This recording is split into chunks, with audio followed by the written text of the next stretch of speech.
건강톡톡 시간입니다. 너무 깔끔하고 꼼꼼하면 강박증이라고 하는데 이것도 정도가 지나치면 장애가 된다는데요. 네, 일상생활까지 지장을 줄 수 있는 불안과 두려움의 병. 오늘은 강박장애에 대해서 박광식 의학 전문 기자와 함께 얘기 나눠보겠습니다. 누구나 조금씩 이렇게 강박증 있지 않아요? 네, 저도 이렇게 방송 전에는요, 이 원고를 갖다가 수차례 확인하는데 혹시 그렇죠. 행여나 잘못될까봐 또 이렇게 걱정이 되고 또 완벽을 기하려고 합니다.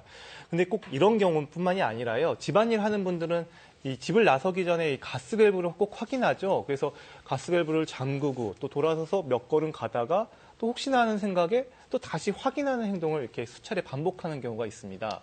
이 강박증은 이런 증상이 심해져서요, 아예 집에서 출발하지 못할 정도로 정상적인 생활에 어려움을 겪는 걸 말합니다.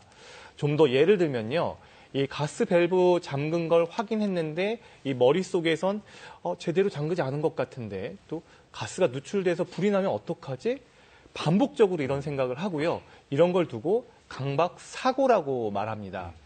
이렇게 생각에 그치지 않고 다시 돌아가서 또 가스 밸브를 확인하는 행동까지 반복해서 취하면 이는 강박 행동입니다. 이렇게 왜 구분하냐면요, 강박 행동을 통해서 이 불안감을 낮출 수가 있는데요. 문제는 그때뿐이라서 강박 행동을 멈추면 또 다시 이렇게 불안해지는 겁니다. 물론 본인도 그 행동이 불합리한 줄 아는데도 그 반복을 멈출 수 없는 겁니다. 이렇게 강박장애 환자는요, 대부분 강박사고와 강박행동을 같이 가지고 있습니다. 네. 그렇다면 성격이 좀 깔끔하고 꼼꼼한 거랑 강박장애는 어떻게 다른 건가요? 네, 아마 이 정상 범위의 강박하고 병적인 강박장애를 구분하는 건 쉽지 않은 일입니다. 누구에게나 어느 정도 이 강박 증상은 있을 수가 있는데 그 정도가 심해서 고통스럽고 일상생활이나 학업, 직장생활 또는 대인관계의 지장을 초래하면 병으로 진단하게 됩니다.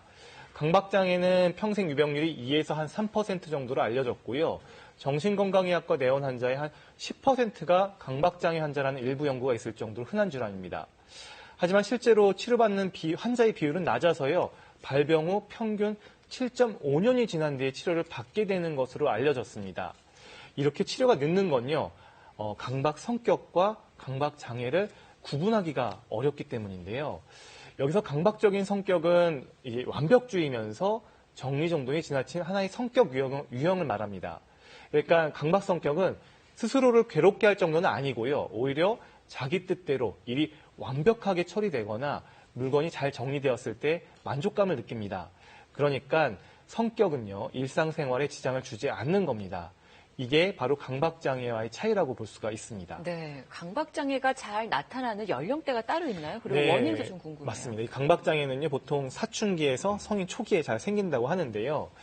성인이 돼서 처음 발병하는 경우가 꽤 있습니다. 그래서 많은 분이 어릴 때 괜찮았는데 어른이 돼서 이런 괴로운 증상이 생기는 이유가 무엇인지 궁금해들 합니다.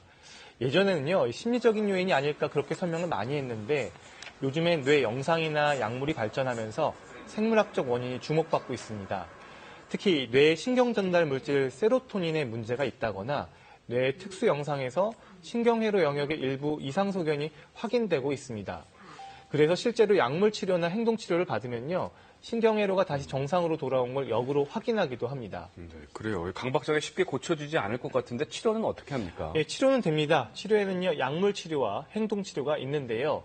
이 둘을 함께 받는 게 가장 효과적입니다.